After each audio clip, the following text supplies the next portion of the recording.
In this demonstration, I'm going to draw a light probe in pencil. I will begin by finding a reference image. I will use filmgrab.com, which is a website that collects movie stills, so images from different films. And I'm looking here for an image that has a clear, simple lighting setup, so that my subject is lit with one dominant light source. I think this image here might work. There's a light coming from the left. It's not too complex. If I scroll down, there's more images from this movie, the cooler in this case.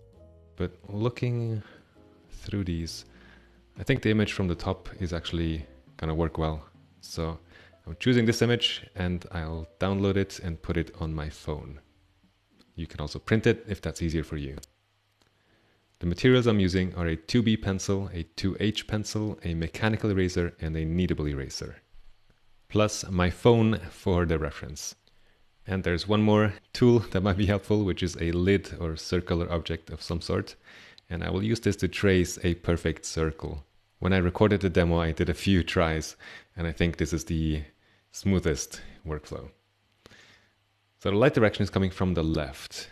That is the first step for building a light probe.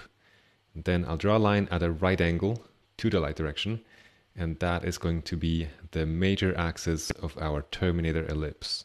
And I'm making an estimate for how open that ellipse is. How much light are we getting compared to how much shadow? I'm looking here at the heads overall, at the nose in particular, the chin, and I'd say we have about a 60-40 ratio maybe of light to shadow. All right, let's clean up my construction lines, and then we can start by filling in the shadow area. And I have a pretty sharp 2B pencil, and the purpose in shading in here is just to differentiate the form light area from the form shadow area. I'm playing this in real time, and then now I'm speeding it up just to make it a bit faster to watch. Zooming into the face so we can get a closer look. And now I'm looking at the form light area. It is not white like the paper white. There is a slight tone to the skin. So here I'm adjusting the value of my form light. This is still a 2B pencil, and I'm going back and forth in a smooth movement. I'm going outside the contour a little bit. I prefer that because I can clean it up with the eraser after, rather than making timid lines and leaving a white line on the inside. You'll see me sharpening my pencil occasionally here, and I do that whenever the tone I'm creating is starting to become too noisy, too grainy.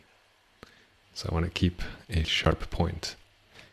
Now with form light and form shadow differentiated, I'm going to restate the terminator. I can correct the shape of it slightly if I need to at this stage. And I'm preparing myself for toning in the whole form shadow with the tone that I actually want in the final drawing, which is the next stage here. So still 2B pencil, holding it quite steep so my tone gets cleaner, and working out from an area of tone that I'm keeping quite clean and consistent. If it's not clean, I'll clean it up and then gradually grow out from that area. And I'm aiming for the final tone already. If I get to the value that I will have in a final drawing, then I don't need to do this twice. I can just do it in one pass. Sharpening again, and here I'm speeding up the recording a bit. It's just creating one smooth tone for all of my form shadow area. The next stage is to create the dark halftones. That is where we start to create form and volume in our light probe. I'll start at the terminator and then work out from the terminator from dark to light. If I can, I will avoid any erasing and just work darkening gradually without ever over darkening.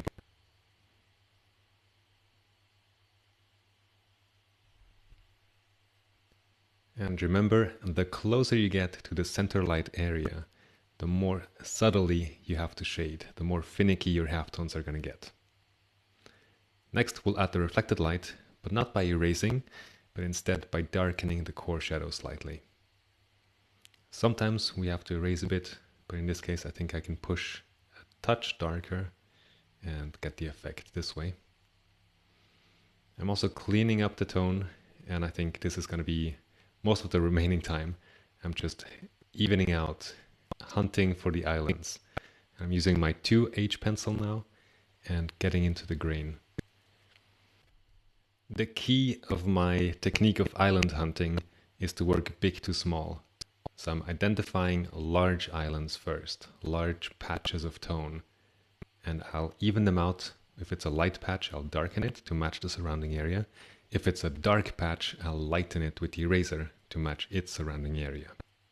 This takes some time. I like to put on some good music and really get into it, get into the zone, and develop my drawing, refine it, give it some love. The smoother the tones are in this, the more convincing the illusion of reality. Here I'm switching to the eraser. It has some graphite on its tip, so I'm stretching it and kneading it again and sharpening a new point. With that point I can pick out dots and islands.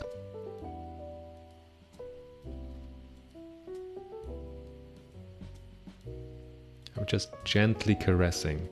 The same way I don't want to over darken anything, I don't want to over lighten anything. If I erase too much, I'll have to fill it back in, and that is time that I'd rather spend advancing the drawing. So this is island hunting or dot picking, and I think the time we spend doing this actually refines our eye. It trains our eye to see consistency or identify inconsistencies and control them. If you want a smooth tone, you can have it, you can create it.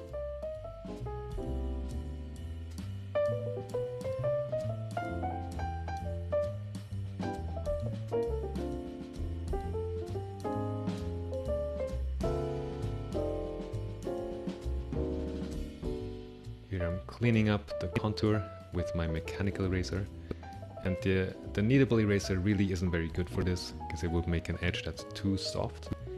But with the mechanical eraser I can really create a sharp, clean edge. And in places where I need it to be even sharper, I can go back in with my sharp, very sharp 2H pencil.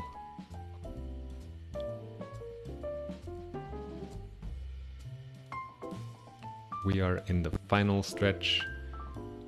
I'm just pushing the refinement a little bit more. And then I'm drawing the arrow, and in the arrow tip there, I'm drawing the same ellipse as my Terminator ellipse. This is to reinforce the light direction, make it really clear where the light is coming from. A few final dot pickings.